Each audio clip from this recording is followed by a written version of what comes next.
గురూజీ 72 గంటల్లోనే ఫోన్లోని అద్భుతమైన జ్యోతిష్య పరిష్కారం చూపిస్తారు. నమ్మండి, నమ్మకపోండి, ఇది నిజం. శ్మశాన కాళి రుద్ర చౌడీదేవి ఆరాధకులు నంబర్ 1 వశీకరణ స్పెషలిస్ట్ గురూజీ. మనిషి పుట్టుక నుండి చనిపోయే వరకు వచ్చే అన్ని క్లిష్టమైన సమస్యలకు పరిష్కారం ఇక్కడ లభిస్తుంది. విద్య, ఉద్యోగం, వ్యవహారం, స్త్రీ ప్రేమ, పెళ్లి, సంతానం, స్త్రీ పురుష వశీకరణం, భూవశం, భార్యాభర్తల కలహాలు, కోర్టు సమస్యలు, విడాకుల సమస్యలు, చేతబడి, అప్పుల బాధ, ఇంకా మీకు ఎలాంటి సమస్యలు ఉన్నా 72 గంటల్లోనే. జై శ్రీమన్నారాయణ. నేను మీ ఐకాన్ ఆస్ట్రాలజర్ గట్టుపల్లి సురేష్ బాబు. మనకి ఈరోజు ఒక చిన్న విషయం మాట్లాడాలని చెప్పేసి వచ్చాను. అయితే ముఖ్యంగా ప్రతి ఒక్కరు కూడా గమనించవలసినటువంటి ఒక విషయం, గ్రహాల యొక్క స్థితిగతులు అవి మారుతూనే ఉంటాయి. ఎక్కడా కూడా గ్రహాలు అనేది ఆగిపోయి కానీ స్తంభించి కానీ ఉండవు. కాబట్టి గ్రహాలు స్థానాలు చలన చేస్తూ ఉంటాయి. వాటి పరిధిలో అవి వాటి కాలక్రమేణాగా ఏ టైంలో ఏ సమయంలో ఏ గ్రహం ఏ స్థానంలోకి వెళ్ళాలో ఆటోమేటిక్గా వెళ్తూ ఉంటుంది. దాన్ని మార్చేటువంటి యుక్తి కానీ దాన్ని మార్చేటువంటి శక్తి కానీ అయితే ఆస్ట్రాలజర్స్ దగ్గరగానో, గురువు దగ్గరగానో, పీఠాధిపతుల దగ్గరగానో ఎవరి దగ్గర కూడా లేదు. ఆ గ్రహాల యొక్క మార్పు వలన మన మానవాళిలో కొంతమేర మార్పులు అయితే సహజంగా వస్తూ ఉంటాయి. ప్రకృతిలో మార్పులు అనేది గ్రహాల యొక్క స్థితిగతుల వలన వస్తూ ఉంటాయి. అందువలన మనకి ఏదో గండాలు వస్తున్నాయి, ఏదో జరిగిపోతుంది, ఏదో కోట్ల రూపాయలు నష్టపోతాము, గండాలు వచ్చేసి మనం అందరం యాక్సిడెంట్లు పోతాము, అగ్ని ప్రమాదాలు అవుతాయి, ఫ్లైట్ యాక్సిడెంట్ అయ్యిద్ది. ఇవన్నీ కూడా ఇప్పుడు మనం ఒకటి గమనించుకోవాల్సిన విషయం. ముఖ్యంగా ఒకటి చెప్తాను. ఒక బస్సు ఉంటుంది, ఒక 50 నుంచి 60 మంది బస్సులో ఎక్కుతారు. ఈ బస్సులో ఎక్కిన వారికి మంచి శని భగవానికి అశుభ దృష్టి ఉంటుంది, దారిద్ర్యం ఉంటుంది.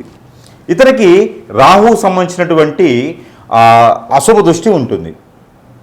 ఇతనికి గండం ఉంటుంది. ఓకేనా? ఇతనికి ఒక గండం ఉంది. ఈ గండం ఉన్న వ్యక్తి 60 మంది ఉన్నటువంటి బస్సులో లేదా 45 మంది ఉన్నటువంటి బస్సులోకి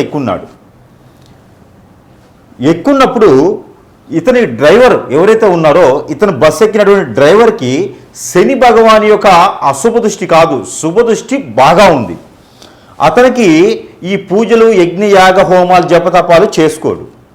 తను వృత్తిని నమ్ముకొని ప్రతినిత్యము కూడా ప్రతి నిమిషము కూడా వృత్తికి నమస్కారం చేసుకొని, నా వెనక చాలామంది ఉన్నారు, నేను చేసేటువంటి డ్రైవింగ్ చాలా పర్ఫెక్ట్గా ఉండాలి, జాగ్రత్తగా ఉండాలి, నా వెనక వాళ్ళు ముందు వాళ్ళు చాలా జాగ్రత్తగా వెళ్ళాలి, గమ్యానికి తీసుకెళ్ళాలి వీళ్ళందరని చెప్పేసి ప్రతిరోజు కూడా ఉదయించే సూర్యుడికి నమస్కారం చేసుకుంటాడు. తను ఎక్కినటువంటి వాహనానికి నమస్కారం చేసుకొని ఎక్కేసి మనస్ఫూర్తిగా తనకి ఆత్మ సంతృప్తితో మనస్ఫూర్తిగా తను ఉండి బస్సు డ్రైవ్ చేస్తూ ఉంటాడు. ఆ బస్సులో దారిద్ర్యులు ఉన్నప్పటికీ కూడా ఎక్కడైతే గమ్యం ఉందో ఆ గమ్యానికి చెరువులోకి వెళ్తాడు. ఎందుకంటే తనకి నడిపేటువంటి డ్రైవర్కి అదృష్టం ఉంటుంది, లేదా పక్కన కూర్చున్న అదృష్టం ఉంది కాదు. ఆ గండం అనేది తనకి తప్పిపోయింది. తను ఏం పూజలు, హెగ్ర, యాగాలు ఏం చేయడు. సేమ్ ఇదే స్టోరీ. అదే వ్యక్తి ఏదైతే శని భగవాన్ అశుభ దృష్టి, రాహుకేతువుల అశుభ దృష్టి, చాతపడి, హిప్నాటిజం, బ్లాక్ మ్యాజిక్, వశీకరణం అన్నీ అయిపోయేసి జాతకంలో చూసినప్పుడు గండం ఉంది అని చెప్పేటువంటి వ్యక్తికి అతను మునుపటి రోజున లేకపోతే మునుపటి మాసంలో అంటే వెనకపోయినటువంటి మాసంలో యజ్ఞ, యాగ, హోమ, జప, తప ఎన్నో రకాలైనటువంటి దానాలు, ధర్మాలు, ఎన్నో రకాలైనటువంటి పుణ్య కార్యక్రమాలు చేస్తున్నాడు. ఇదే బస్సు డ్రైవర్ సేమ్ ఇదే దానిలో ఉండగా అతను గండాలు తప్పించుకోవడానికి చేసినటువంటి లక్షల రూపాయలు ఖర్చు పెట్టి యజ్ఞయాగాలు చేయించుకున్నాడు. ఈ వ్యక్తి దశలు బాగాలేనటువంటి వ్యక్తి, నక్షత్రాలు బాగాలేని వ్యక్తి చేయించుకొని అదే బస్సు ఎక్కి ఉన్నాడు. ఇక్కడ ఉండే వాళ్ళకి సేమ్ అదే అదృష్టం ఉంటుంది. వాళ్ళు ఎలా ఉన్నారో అదే స్థితిగతుల్లో ఉంటారు. ఈ వ్యక్తి వెక్కగానే అంటే ఈ వ్యక్తి కూడా అదే బస్సులో ఎక్కుతాడు. ఆల్రెడీ పూజలు చేయించుకొని ఉన్నాడు. ముందుకు వెళ్ళగానే యాక్సిడెంట్ అయింది. ఆ ఒక్క వ్యక్తి తప్పనే కాదు, ప్రతి ఒక్కరికి యాక్సిడెంట్ అయింది, అందరికీ కూడా దెబ్బలు తగిలినాయి. ఇప్పుడు మనం ఆలోచించాల్సింది ఏంటి విషయం?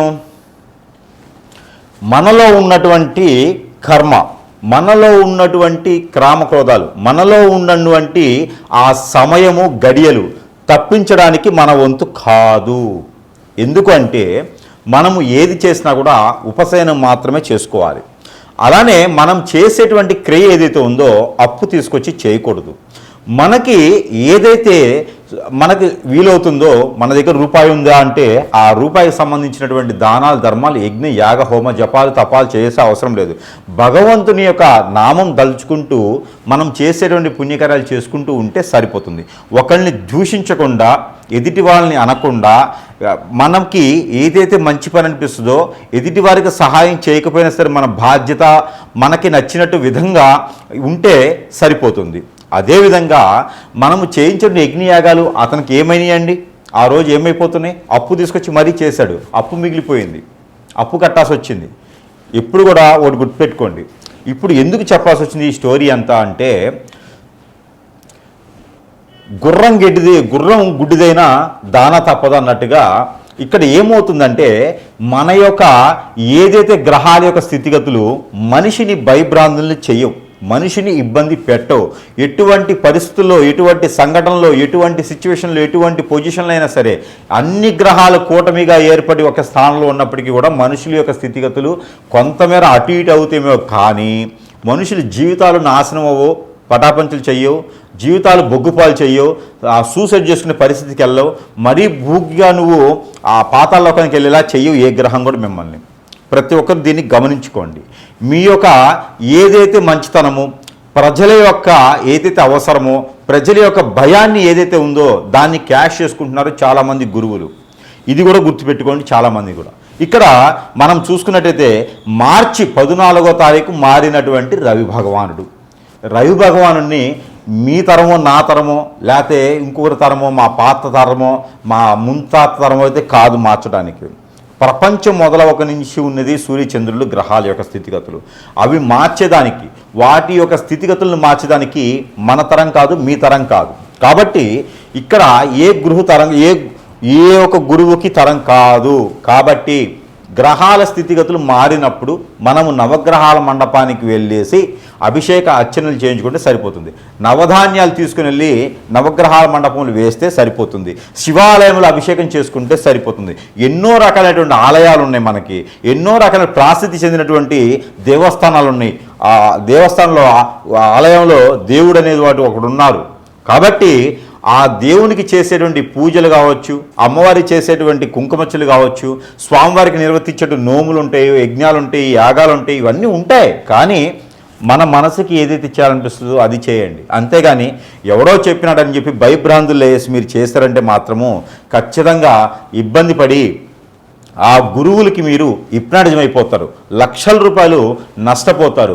మీరు ఆల్రెడీ వ్యాపారంలోనో, జాబులో లేకనో ఏదో సమస్యలతో కొట్టుమిట్లాడుతూ ఉంటే మళ్ళీ లక్షల రూపాయలు పెట్టి పూజలు చేస్తూ ఉంటే ఎట్లయితుంది? ఒకడు వస్తాడు కిరీటం పెట్టుకొని 11 ఉంగరాలు పెట్టేసి నడుముకి బెల్ట్ కూడా అది వడ్రానం పెట్టుకొని వస్తాడు. వచ్చేసి నా దగ్గర స్టోన్లు తీసుకోండి మీకు అష్టైశ్వర్య ప్రాప్తి కలుగుద్ది అంటాడు. నేను 10 లక్షలు ఇస్తా, నెల రోజులు కాదు సంవత్సరం వెయిట్ చేస్తా, నన్ను చేయమని చెప్పండి. ఇలాంటివన్నీ బోగర్స్ మాటలు విని ఇబ్బంది పడకండి. మీరిచ్చే డబ్బులతో వాళ్ళు బాగుపడతారు తప్పితే మీరు బాగుపడేదానికి కానీ, మీరు ముందుకెళ్ళేదానికి కానీ లేదు. స్వచ్ఛందంగా, ఇష్టంగా, అందులో దేవుని మీద ప్రేమతో చేసేటువంటి గురువు లేరు. ఖచ్చితంగా మీరు అందరూ గుర్తుపెట్టుకోవాల్సిన విషయం ఏంటంటే, మిమ్మల్ని అందరినీ గురువులనే పేరుతో మోసం చేస్తున్నారు, వేషధారణతో మోసం చేస్తున్నారు. ఇకపోతే మీరే గమనించుకోవాలి, ఇది మంచి గురువు ఎవరా, చెడ్డ గురువు ఎవరా, ఇన్ని లక్షల రూపాయలు ఈ పూజకి హోమానికి అవుతున్నాయా, దీని తర్వాత తాత్పర్యంలో మనకి పని అవుతుందా లేదా, ఇవన్నీ కూడా గ్రహించుకోండి, గమనించుకోండి. మీ దగ్గర తీసుకున్నటువంటి డబ్బులతోనే గురువులు వారు చేసేటువంటి పని ఏమిటంటే కనుక మిమ్మల్ని హిప్నటైజ్ చేసి వారి చుట్టూ తిప్పుకుంటున్నారు. ఇవన్నీ గమనించుకోండి. మరొకటి, ఇక మార్చి 14వ తారీఖు మారినటువంటి రవి భగవానుడు, ఈ రవి భగవానుడు కుంభరాశి నుంచి మీనరాశికి వచ్చాడు. ఓకే, ఏమిటంటే అయితే మీనరాశి నుంచి ఏప్రిల్ 14వ తారీఖు మేషరాశిలోకి వస్తాడు. ఏంటి అయితే దీనివలన యజ్ఞాలు చేయాలి, హోమాలు చేయాలి, మీకు గండాలు ఉన్నాయి, ప్రాణభయం ఉంది. ఎవడు చెప్పాడు? ఏది పంపించమని చెప్పండి, ఎంతమందిని పంపిస్తారో. ఇవన్నీ కూడా బోగర్స్. మన జాతకంలో ప్రతి ఒక్కరికి శని బలం అనేది ఖచ్చితంగా ఉంటుంది. ఆ శని బలం పెంచడానికి ఎవరి తరం కాదు, తగ్గించడానికి ఎవరి తరం కాదు. గ్రహాల యొక్క స్థితిగతులు మారుతూ ఉంటాయి. అవి మారినప్పుడు శనీశ్వరుడి దగ్గరికి వెళ్ళేసి తైలాభిషేకం చేసుకోండి, సరిపోతుంది. అంతేగానక ఏదైనా మీరు దానం చేసేయండి, సరిపోతుంది. 10 మందికి అన్నం పెట్టండి, సరిపోతుంది. పేదవాళ్ళకి, పేద విద్యార్థులకి, వికలాంగులకి, అంగవైకల్యులకి, అలానే వృద్ధులకి ఎంతోమందికి ఉన్నారు. వారికి మంచి చేయండి. ఆరోగ్యం బాగాలేక ఎంతోమంది ఆన్లైన్లో డబ్బులు లేక ఉండిపోయి ఉన్నారు, మరణించే వాళ్ళు ఉన్నారు. వారికి దానం చేయండి, అన్నదానం చేయండి, వస్త్రదానం చేయండి, అలానే మీరు ప్రాణదానం చేయండి, విద్య దానం చేయండి. అంతేగాని బోగర్స్ మాటలు చెప్పేటువంటి గురువుల్ని ఎప్పుడు కూడా మీరు నమ్మకండి. గురువుకి కాలికి నమస్కారం చేయకండి, గురువుకి పాదసేవ చేయకండి, గురువుకి పాదాలకు అభిషేకాలు చేయకండి. అది పాపం మనం కూడా చుట్టుకున్నటువంటిది. వాళ్ళు చేసేటువంటి ప్రతి కర్మకి, వారు చేసేటువంటి ప్రతి కర్మైనటువంటి విషయాలకి మనం పాపాలు కట్టుకోవాల్సి వస్తుంది. కాబట్టి మీరు అందరూ కూడా గురువుని ఇష్టపడండి, గురువు దగ్గరికి వెళ్ళండి. అంతేగానక మీకు ఇష్టం ఉంటే వెళ్ళండి, కానీ గురువులకి ఏ మాత్రం సేవ చేసినా కూడా ఆ పాపాలు, ఆ కర్మలు మనం చుట్టుకోవాల్సి వస్తుంది. దయచేసి అలాంటి చేయకండి. ఇకపోతే మార్చి 14వ తారీఖు మారినటువంటి రవి భగవానుడు, దానివలన ఏదో శని భగవానుడు అష్టదిబ్బందన అయిపోయినాడు, కదలకుండా అయిపోయినాడు అంటే ముందు నువ్వు బతకరు అయ్యా. అష్టదిబ్బందులు అయ్యి కదలకుండా అయ్యి తాళచలనం లేకుండా పోతే ముందు నువ్వు బతకాలి కదా. అసలు నీ బాడీలో శని ఉందో చూసుకో, అసలు నీ ఆయుష్ ఎక్కడి వరకు ఉందో చూసుకోలేదయ్యా. ముందు ఏ గురువుకైనా చెప్తున్నానో వార్నింగ్ ఇస్తున్నాను, ఇది జాగ్రత్తగా లేకపోతే మాత్రం ఖచ్చితంగా మిమ్మల్ని అందరూ మాత్రం ఏకి పారేయడానికి కాదు, రోడ్డు మేము పెట్టి ఉరి వేయడానికి కూడా సిద్ధంగా ఉంటాను నేను. ప్రతి ఒక్క గురువు కూడా వార్నింగ్ పెట్టుకోవాలి ఇది. తర్వాత ఇంకొక విషయం ఏంటంటే కనుక శని భగవానుడు ఏమవుతుందయ్యా, ఏదో చెప్తున్నారు, శని భగవానుడికి ఏమవుతుంది, ప్రాబ్లం ఏంది, ఈ సమస్య ఏమవుతుంది, మీకేమవుతుంది? శని భగవాన్ని మోసుకొచ్చి తీసుకొచ్చేమన్నా మళ్ళీ ఇంకో రాశి తీసుకొస్తారా? లేనప్పుడు ఎందుకయ్యా మీకు ఇవన్నీను? మీరు సంపాదించడానికి వేసేటువంటి వేషాలు ఇవన్నీను. నడుముకు వడ్డాలు పెట్టుకొని, ఎంట్రుకల తాళ్ళు కట్టుకొని, త్రిశూలం పెట్టుకొని శివుళ్ళు అవ్వరు, ఓకేనా? తలపాగా పెట్టుకోగానే లేదా తలకి ముడేసుకోగానే మీరు సాధువులు అవ్వరు. కాబట్టి మీరు చేసే అన్నీ తెలుసు. ప్రతి ఒక్కరు మాత్రం చెంటాడేస్తాను, సమస్య లేదు అందులోను. ప్రజలకి మోసం జరిగితే మాత్రం ఒప్పుకునే ప్రసక్తి లేదు అందులోను. మరొక విషయం ప్రజలు గుర్తుపెట్టుకోండి, ఇలాంటి బోగస మాటలు విని హోమాలు, యజ్ఞాలు, యాగాలని చెప్పి వెళ్ళి డబ్బులు పాడు చేస్తున్నట్టు మాత్రము మిమ్మల్ని కాపాడే నాదుడు ఎవ్వడూ లేడు. శివుడి దగ్గరికి కాదు, మళ్ళీ ఆ శివుడి దగ్గరికే వెళ్ళాలి మీరు ప్రార్థన చేసుకుంటూ.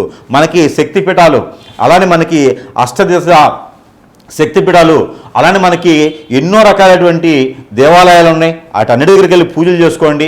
ఆల్రెడీ నిర్మించిన దేవాలయాలు ఉన్నాయి, మన పెద్దలు నిర్మించిన దేవాలయాలు ఉన్నాయి, వాటన్నిటి దగ్గర పూజలు చేసుకోండి, సరిపోద్ది. కానీ ఎవడో వస్తాడు దానికి దశమహావిద్యలు అని చెప్పేసి మందు మాంసం పెడతా అంటాడు, దరిద్రం ఉండకూడదు వాడు. మనుషాలు అది ఇంకేమన్నా, వీళ్ళని గురువులుగా చెప్పుకోవాలి మనము, వీళ్ళని పూజించడం మళ్ళీ నేను మాట్లాడాల్సి వస్తుంది ప్రజలకు. మళ్ళీను అందరూ కూడా చాలా జాగ్రత్తగా ఉండండి.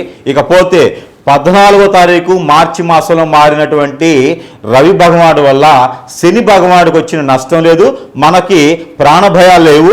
ఆ శని వల్ల మనకేదో అయిపోతుంది అని కాదు. ఇలాంటి దరిద్రం ఉండా కొడుకులు చెప్పుకునే గురువులు చేసేటువంటి పనికి, లేదంటే మన మీద వ్యసనంతో, రందితో, కుళ్ళుతో, కుతంత్రంతో మనం ఎదుగుతున్నామని ఇష్టం లేకుండా చేసేటువంటి హిప్నాటిజం, బ్లాక్ మ్యాజిక్, వశీకరణ, బాగల్ముఖి, భానుమతి, యక్షిణి విద్యలు ఉంటాయి. ఇవి శని భగవానుడితో, రవి భగవానుడితో, లేకపోతే శుక్రుడితో, బుధుడితో, గురువుతో సంబంధం లేదు. దరిద్రముండా కొడుకులే చేస్తారు, అలాంటి వారు చేపిస్తారు. మన ఎదుగుదల ఇష్టం లేకుండా మనం హతాచుకుపోవాలి, మనం నాశనం అవ్వాలి, మనం అష్టదిబ్బతం పాలవ్వాలి, మనం ఏ పని చేసినా ముందుకు వెళ్ళకూడదని చెప్పి చేపించేటువంటి వారు, చేసేటువంటి వారు, వారి వల్లనే మనం నష్టపోతున్నాము. వాటికి విరుడుగా మనం మంచి గురువు దగ్గరికి వెళ్తే వారికి సరైనటువంటి రీతిలో మనకి జరిగినటువంటి నష్టానికి ఆ సరైనటువంటి పద్ధతిలో చేసేటువంటి విధానం ఉంటుంది. ఇది అందరూ గమనించుకోవాలి సుమి. అంతే గనక లక్షల రూపాయలు పెట్టి యజ్ఞయాగాలు, లక్షల రూపాయలు పెట్టి కామాఖ్య దగ్గర పూజలు చేయించకూడదు. ఏదైనా ప్రేమపూర్తిగా వెళ్ళి చేయించుకోండి. అంతే గనక ఏదో గురువు చెప్పాడని హోమాలు చేయించడం కానీ, యజ్ఞాలు చేయించడం చేయకండి. దానివల్ల మీకు సరిగా చేసే నాదుడు లేడు. దానివల్ల చెప్తా ఉన్నాను, హోమాలకి నేను వ్యతిరేకని కాదు, కానీ సరిగా చేసే నాదుడు లేడు. కాబట్టి ఎవరు సరైన గురువు, ఎవరిని ఎంచుకోవాలి అని చెప్పేసి ఖచ్చితంగా మీరు దాన్ని చూసుకోండి. ప్రతి గురువు ఇప్పుడు ఏం చేస్తున్నాడు ఈ రోజుల్లో గమనించుకుంటూ ఉండండి. ఇంకా చాలా ఉన్నాయి వెనక, అవన్నీ కూడా ఒకటోటిగా వస్తాయి బయటికి. ఎవడెవడు ఎక్కడ చేస్తాడో తెలుస్తుంది, అన్నీ కూడా బయటికి వస్తాయి. కాబట్టి ప్రజలు అప్రమత్తంగా ఉండండి, జాగ్రత్తగా ఉండండి. ఈ తాలిబాన్స్ కన్నా కూడా చాప కింద నీళ్ళ తయారయ్యారు గురువులు. డ్రగ్స్ కన్నా కూడా ఘోరంగా తయారయ్యారు వారు హిప్నటిజం. కాబట్టి ప్రజలు అప్రమత్తంగా ఉండండి. ఇక్కడ కుంభరాశిలో ఉండేటప్పటి గ్రహాలు కావచ్చు, రాహుతో ఉన్నటువంటి బుధుడు కావచ్చు, చంద్రుడు కావచ్చు, ఎవరున్నవాడు మీకు ఒరిగే నష్టం లేదు, పోయే నష్టం లేదు. గ్రహాల వల్ల మీకు ఎప్పుడు కూడా ఏ ప్రాణ నష్టం కానీ, ఆస్తి నష్టం కానీ, ఇంకో నష్టం కానీ, భార్య భర్త మధ్య దూరం కానీ, పిల్లల పెద్ద మధ్య దూరం కానీ, జాబ్ రాకపోవడం కానీ, ఇంకో సమస్య కానీ గ్రహాల యొక్క స్థితిగతుల వల్ల మీకు రావు. కాబట్టి మీరు అప్రమత్తంగా ఉండండి. గురువుల దగ్గర చాలా జాగ్రత్తగా ఉండండి. మీరు చేసేటువంటి ప్రతి క్రియ కూడా డబ్బులు పెట్టేసి లక్షల రూపాయలు వదిలించుకుని చేయకండి. ఆలయాలకు వెళ్ళండి, దేవస్థానానికి వెళ్ళండి, ప్రతినిత్యం దేవునికి కాపాడుకునేలా పూజించుకోండి, మీరు నమస్కారం చేసుకోండి, అర్చన అభిషేకాలు లాంటివి చేసుకోండి. ఇంకా కూడా కావాలి అంటే కూడా జపం చేసుకోండి. మీకు మీరుగా దేవస్థానంలోకి వెళ్ళి అమ్మవారికి, స్వామివారికి సమర్పించుకోండి ఏదైనా సరే. అలానే నవగ్రహాల చుట్టూ తిరగతండి. మీకు ఏ గ్రహ దోషం ఉన్నా పోతుంది, పటాపంచలైపోతుంది. అంతేగాని ఎక్కడో యజ్ఞాలు చేయించుకుంటే లక్షల రూపాయలు పెట్టి పోదు, కాదు, చేయదు. ప్రతి ఒక్కరు కూడా అప్రమత్తంగా అయితే ఉండాలని మనస్ఫూర్తిగా ఈరోజు మీకు తెలియజేస్తున్నాను. దీన్ని కూడా తప్పు పట్టారంటే మాత్రం మీకన్నా దరిద్రులు ఇంకెవరు లేరని అర్థం. ఇది జై శ్రీమన్నారాయణ. నేను మీ ఐకాన్ ఆస్ట్రాలజర్ గట్టుపల్లి సురేష్ బాబు. మనకి సింహరాశి వారికి శని భగవాన్ అశుభ దృష్టి ఉంది, కేతు భగవాన్ అశుభ దృష్టి ఉంది, అలానే గురు భగవాన్ అశుభ దృష్టి ఉంది. ఓకే, వాటికి ఏదైనా దానం చేస్తేనో, ఏదైనా పూజ చేస్తేనో, ఏదైనా నోము నోచుకుంటేనో, ఏదైనా వ్రతం నోచుకుంటే సరిపోతుంది. సత్యనారాయణ స్వామివారి వ్రతం నోచుకోండి, దత్తాత్రేయ స్వామివారికి అభిషేకం చేసుకోండి, పట్టు వస్త్రాలు సమర్పించుకోండి. స్వామివారి ఆలయాలు అనేకంగా ఉన్నాయి. మన ఇంటి పక్కనే ఉన్నాయి, ఇంటి వెనక ఉన్నాయి, ఇంటి ముందు ఉన్నాయి, ఇంటికి ఇటు పక్క ఉన్నాయి, ఇంటికి కొంచెం దూరంలోనే ప్రాచీన చెందిన ఆలయాలు ఉన్నాయి. అక్కడ అర్చకులు వారు ఉంటారు. వారి వద్దకు వెళ్ళి మన సమస్యకు పరిష్కారంగా పూజ చేసుకోండి, అర్చన చేసుకోండి, అభిషేకం చేసుకోండి, పట్టు వస్త్రాలు సమర్పించండి, నైవేద్యం పెట్టండి, మీకు నచ్చిన నైవేద్యం పెట్టండి. ఎవడో గురువు చెప్పాడు శని భగవానుడు మారాడంట. శని భగవాన్ ఎక్కడికి మారాడయ్యా? మీనరాశిలో ఉన్నాడు. మీనరాశిలో చంద్రుడు వచ్చాడు. నువ్వు ఆపుతావా చంద్రుడిని? దారం గట్టి లాగుతావు ఏమన్నా? గాలిపటలాగా, పతంగులాగా గారం గట్టి ఏమన్నా చంద్రుడు లాగుతావు? నువ్వు సూర్యుడు చంద్రుని ఏమన్నా లాగనప్పుడు ఎందుకయ్యా మీరు ఏమి సాధించాలి? జనాల్ని భయభ్రాంతులు చేసి. గురువులు అటువంటి వాడు జనానికి మంచి చెప్పాలి, ఉపదేశం చేయాలి, జనానికి మంచి చెప్పేటువంటి యోచన ఉండాలి. మీకు తెలియకపోతే రాకపోతే నా దగ్గర రండి, నేర్పిస్తాను. గ్రహాలు ఏ గ్రహం ఎక్కడ ఉంటే ఏమవుతుంది అనేది తెలుసుకోండి ముందుగా. మీకు బుక్ నాలెడ్జ్ ఉంది కదా, బుక్లో చదువుకోండి అయ్యా. జనాన్ని ఎందుకు భయభ్రాంతులు చేసి, ఎక్కడ బలిపీఠాలు చేసి, ఎక్కడ బలిపీఠం దగ్గర పూజలు చేపిస్తున్నారయ్యా మీరు? ఎక్కడ ఎవరిని బలి చేయాలయ్యా మీరు? ఎందుకు జనాన్ని సొమ్ముతో ఇచ్చేస్తారు? పాపాలు తగిలిపోతారా బైబు? పాపాలు తగిలిపోతారు. ఇక ప్రజలు కూడా అప్రమత్తంగా ఉండండి. తాలిబాన్స్ కన్నా కూడా ఘోరంగా తయారయ్యారు గురువులను చెప్పుకునే వాళ్ళు. అలానే చాపక లాగా డ్రగ్స్ కన్నా కూడా చాలా ఘోరంగా తయారయ్యారు. అప్రమత్తంగా లేకపోతే మాత్రము ఖచ్చితంగా ఒంటి మీద బట్టలు కూడా తీసిపోతారు గురువులు. అట్లా తయారయ్యారు. గురువులు ఎవరికి పాదసేవ చేయకండి అయ్యా, దయచేసి. గురువులు ఎవరికి పాదాలకు నమస్కారాలు చేయకండి. గురువు అనేటువంటి మంచి చెప్పేటువంటి బోధన చేయాలి. లేకుంటే వానికి గురువే కాదు, మీకు భయప్రాంతం చేసేవాడు గురువు ఏంటయ్యా? నా దగ్గర 1,00,000 రూపాయలు ఇచ్చి హోమం చేయించుకుంటే నీకు మంచి అవుతున్నాడు గురువు అయ్యా. అలానే ఏదో మాంసం పెట్టండి దేవుని దగ్గర ఉండేవాడు గురువు అయ్యా. అలాంటి గురువులు నమ్మకండి, మీరు ఇబ్బంది పడుతూ ఉంటారు. ఇకపోతే సింహరాశి వారికి అనుకున్న పనులు ముందుకు వెళ్ళట్లేదు. ఎందుకు వెళ్ళడంటే ఇక్కడ శనీశ్వరుడు, శని భగవానుడు మీనరాశిలో ఉండడం వలన వీరికి కొంచెం శని భగవానుడు అశుభ దృష్టి ఉంది. ప్రతినిత్యం అవసరం లేదు, వారానికి ఒక రోజున శనీశ్వరుడికి తైలాభిషేకం చేసుకోండి. ఎవరికైనా విద్యాదానం చేయండి, ఎవరికైనా లేని వాళ్ళకి అన్నదానం చేయండి. మంచి చైతన్యవంతులు అవుతారు. దుప్పట్ల దానం చేయండి, బట్ట దానం చేయండి, వస్త్రదానం చేయండి. మీకు ఎన్నడూ లేనటువంటి ఆస్తులు వస్తాయి, సంపద వస్తుంది. ఆరోగ్యం క్షీణించేటువంటి వారు ఏదైనా మీకు ద్రవ్యాలు దానం చేయండి. చెరుకు రసమా, మామిడి రసమా, సీతాఫల రసమా, దానిమ్మ రసమా దానం చేయండి ఎవరికైనా. మీకు ఎన్నో రకాలైనటువంటి ఆర్థిక సమస్యలు, ఆరోగ్య సమస్యలు బయటపడతారు. అంతేగాని ఎవరో చెప్పారని చెప్పేసి మీరికైనా ఉండాలి కదయ్యా కొంచెం. సింహరాశి వారికి ఎంతో నాలెడ్జ్ ఉంటుంది, ఎంతోమందికి ఉపాధి అవకాశాలు కల్పిస్తూ ఉంటారు, ఎన్నో ఇండస్ట్రీలు స్టార్ట్ చేస్తూ ఉంటారు, ఎన్నో రకాలైనటువంటి వనరులు మీకు ఉంటాయి. ఇవన్నీ కూడా పోగొట్టుకొని ఎవరో గురువు చెప్పారని చెప్పేసి అని ఆందోళన చెందుతూ మీకున్నటువంటి పనులన్నీ మానుకొని లేదా ఏం చేయకండి. మీకు అన్ని పనులు సానుకూలంగా అవుతాయి. గ్రహాల స్థితిగతులు మీకు ఏం చేయవు. గ్రహాలు సానుకూలంగా ఉంటే చాలు. మీకు నేను చెప్పినటువంటి దానాలు చేసుకోండి, అదృష్టవంతులు ఖచ్చితంగా అవుతారు. ఏప్రిల్ 14వ తారీఖు లోపు మీరు ఏదో ఒకటి నేను చెప్పిన వాటి దానమో ధర్మమో చేయండి. ఏదైనా ఆలయానికి వెళ్ళండి, దత్తాత్రేయ స్వామివారికి చేసుకోండి. ఇలాంటివి చేసుకుంటే మీకు సరిపోతుంది తప్పితే ఏ హోమం చేపిస్తే కూడా గురువు డబ్బులు వస్తే తప్పితే మీకేం రావయ్యా. ఇలాంటి అప్పులు తెచ్చి మీరు ఏం చేయకండి, ఏం అవసరం లేదు. ఆవుకి గోధుమ రొట్టెలు తినిపియండి. మీరు ఎంతైతే వెయిట్ ఉంటారో 50 కిలోలు ఉంటారో 80 కిలోలు ఉంటారో దశమ భాగం మీకు దోసకాయలు, బెండకాయలు, దొండకాయలు, తోటకూర తీసుకొని ఆవులకి ఇవ్వండి. మీకు ఏ శని కాదు, శని వాళ్ళ నాన్న కూడా మీకు పట్టడు. ఇవి చేసుకొని అదృష్టవంతులు అవ్వండి ఈ మాసం మొత్తం కూడా.